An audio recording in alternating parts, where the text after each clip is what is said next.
Ustaz, apa yang dimaksud dengan iblis, jin, setan? Lewati ujianmu. Subscribe, gak subscribe, tetap dapat pahala, guys. Adakah dalil tentang nikmat kubur dan siksa kubur? Mohon penjelasannya. Teman-teman sekalian, dalam kajian dulu pernah kami sampaikan hakikat manusia dalam Al-Quran, ya iblis, jin, dan setan. Baik, ketiganya ada kaitan, ada korelasi. Baik, iblis itu asalnya jin, kalangan jin yang menyimpang. Di mana diketahuinya? Di Quran surah ke-18 ayat ke-50, posisi paling kanan di pertengahan.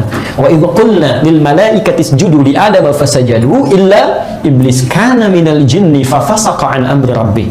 Baik, ketika kami firmankan kalian semua malaikat kalangan jin sujud hormat pada Adam, semua sujud kecuali iblis. Siapa iblis itu? Kata Allah, kana minal jinni, dia termasuk kalangan jin, tapi bukan jin biasa. Fafasaqa an amri rabbih, jin yang menyimpang. Ya, penyimpangan dari tuntunan agama disebut dengan fasaq. Orang ini disebut dengan fasik.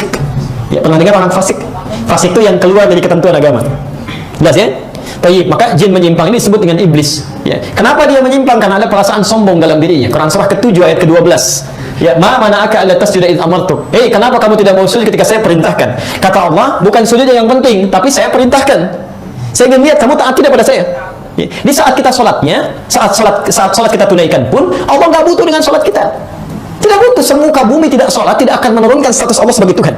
Yang butuh kita sebagai ujian ketaatan plus untuk mendapatkan rahmat dari Allah Subhanahu wa taala. Di balik salat ada kebutuhan yang kita mohonkan tadi.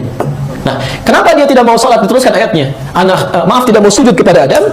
Ana khairum minhu. Saya lebih hebat dibandingkan dengan dia. Khalaqtani min narin wa khalaqtahu min tin. Engkau ciptakan saya dari api, dia dari tanah. Nah, Bapak Ibu sekalian, saat dalam keadaan tadi sifat sombong yang muncul, sombong itu sifat baik atau buruk? Buruk. Baik, sesuatu yang melapisi kebaikan. Misal, ada sesuatu yang buruk menutup kebaikan. Itu dalam bahasa Arab disebut dengan balasa. Tapi kalau yang baik menutup yang kotor disebut dengan labisa. Lam ba sin.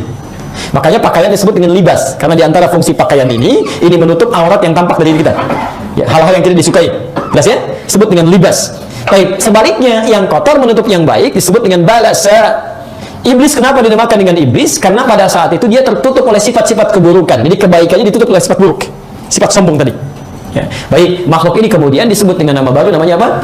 Iblis. Sudah menggoda Adam belum? Belum menggoda. Dia baru menyimpang.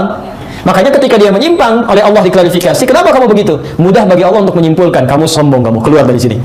Tapi Allah kemudian, bertanya kepada iblis bukan karena tidak tahu, untuk menunjukkan jawaban kepada para malaikat dan jin pada saat itu, mendengar langsung dari lisan mereka. Supaya tidak ada hal untuk dielakkan. Enggak benar ya Allah, saya enggak begitu gitu kan? Tapi ketika keluar dari lisannya langsung diketahui. Baik, qala fahbit minha. Keluar kamu dari sini, keluar. Begitu keluar, Adam dan Hawa dimintakan tinggal di surga. Quran surah kedua Al-Baqarah ayat 35. Di situ iblis minta izin untuk menggoda. Saat menggoda Adam itulah namanya berubah menjadi setan. Quran surah kedua Al-Baqarah ayat 36. Posisi paling kiri di pertengahan. Fa'azallahuma syaitanu anha. Begitu mulai menggoda Adam, maka namanya disebut dengan setan. Jadi setan itu sifatnya, bukan makhluknya. Ya, dari kata syatana yang menjauhkan. Awas, sesuatu yang menjauhkan dari kebaikan kepada Allah itu namanya syatana, sifatnya syaitan. Jadi setiap sifat apapun bisa melekat kepada iblis, yang tak nampak jin bisa melekat pada manusia. Di sama manusia pun ketika menjauhkan seorang lain misalnya dari ketaatan kepada Allah, saat yang bersamaan dia sedang disifati dengan sifat setan. Karena itu ketika Anda memohon kepada Allah supaya dilindungi dari sifat setan, lihat kalimatnya. Ini paling dihafal oleh kita. Qul a'udzu birabbin nas, malikin nas, ilahin nas, min syarril waswasil alladzi yuwaswisu fi, ujung ayatnya, minal wan. Siapa nas di situ? Manusia. Karena manusia pun bisa memiliki sifat-sifat yang menjauhkan orang lain dari ketaatan kepada Allah. Mau kemana kamu? Mau sholat nomor 2, nomor 1 kita makan dulu. Jika sifat itu sudah ada, itu tandanya ada sifat setan yang melekat pada diri. Jelas ya? Baik, Masya Allah, Bapak sedang mau tahajud, tiba-tiba ada misalnya informasi di TV, bolanya pertandingan sekarang, Masya Allah, apa itu? Saya nggak hafal tuh. Barcelona ketemu Manchester City misalnya kan? Masya, begitu Anda mau sholat, TV mengajak Anda nonton, berarti TV satu sedang menjadi setan.